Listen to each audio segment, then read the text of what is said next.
أهلا بيكم في أولى حلقات نقلة تحفيز ذات. أنا مسعد الزغبي، وهنبدأ رحلة من أول خطوة مرورا بالعقبات وصولا للاستمرارية. النهاردة هنتكلم عن حاجة كلنا بنعاني منها: إزاي نبدأ، إزاي نكمل، وإزاي نفضل ماشيين حتى لو الدنيا واقعة. في الشورتات اللي فاتت أخدنا لمحة سريعة عن البداية والعقبة والحل. النهاردة هنفصل. هتقعد معايا 7 دقايق بس، وبعدها إن شاء الله هتبقى عارف إزاي تبدأ حلمك من غير خوف، وإزاي تعدي الصعاب. خلينا نبدأ بالجزء الأول. ليه أول خطوة أصعب حاجة؟ تخيل معايا كده، عايز تبدأ مشروع جديد، أو تتعلم مهارة، أو حتى تروح الجيم. بتحلم، بتخطط، وبعدين تفضل مكانك. ليه؟ مش عشان كسول، لأ.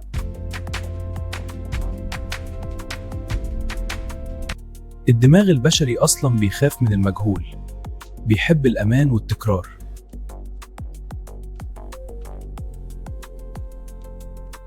كل ما تفكر في خطوة جديدة، عقلك يرسم لك 1000 سيناريو كابوسي. هتفشل، هتتعب، هتندم، الناس هتضحك عليك. ده اسمه شلل البداية.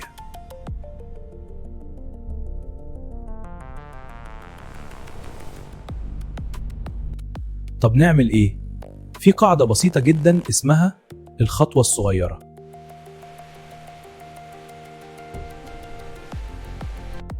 بدل ما تقول هبدأ مشروعي وأكسب 1,000,000 جنيه، قل هبدأ بالبحث عن فكرة لمدة 10 دقايق النهاردة.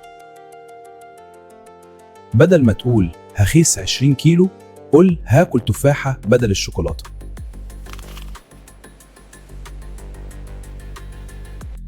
قال الله تعالى: يا أيها الذين آمنوا استعينوا بالصبر والصلاة. أول خطوة هي أصعب خطوة، لكن بعدها الأمور بتهون. قسم هدفك الضخم إلى مهام صغيرة جدا، وابدأ بأصغر مهمة ممكنة. حلو، بدأت، عملت أول خطوة، بعدها بأسبوع وقعت، غلطت، حصل تأخير، الناس انتقدتك. هنا معظم الناس بترجع لنقطة الصفر، وتبدأ تلوم نفسها أو تلوم الظروف. اسمع القصة دي بسرعة. في سباق ماراثون، العداء اللي بيفوز مش هو اللي ما يقعش، هو اللي بيقع ويقوم أسرع. في الحياة برضو، الفشل مش نهاية الطريق، الفشل هو جزء من الطريق. قال الله تعالى: إن مع العسر يسرا، يعني مع كل تعب فيه فرج، ومع كل صعوبة فيه راحة. إزاي نعدي العقبة؟ في 3 خطوات. أولاً، غير نظرتك للخطأ. الخطأ مش دليل إنك فاشل، الخطأ دليل إنك بتحاول.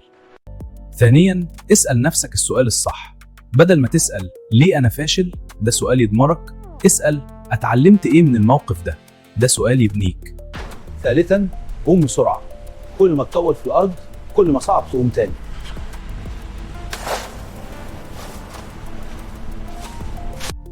تخطيت العقبة، بدأت تاني، بس بعد فترة تحس بملل أو إحباط لأن النتائج بطيئة.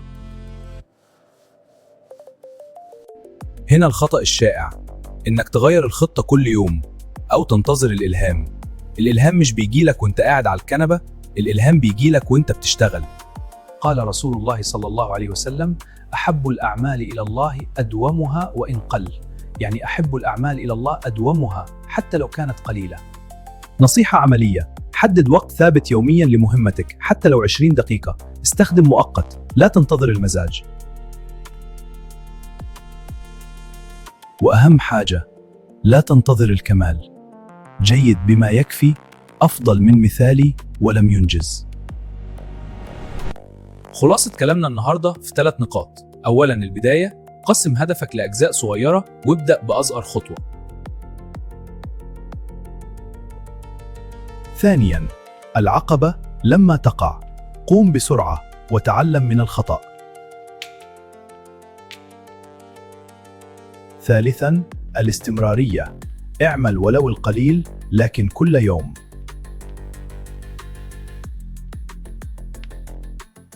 قال الله تعالى: إن الله لا يغير ما بقوم حتى يغيروا ما بأنفسهم. التغيير يبدأ من جواك، ومن أول خطوة. شاركنا في الكومنت إيه الهدف اللي حابب تبدأ فيه النهاردة، وهنشجع بعض.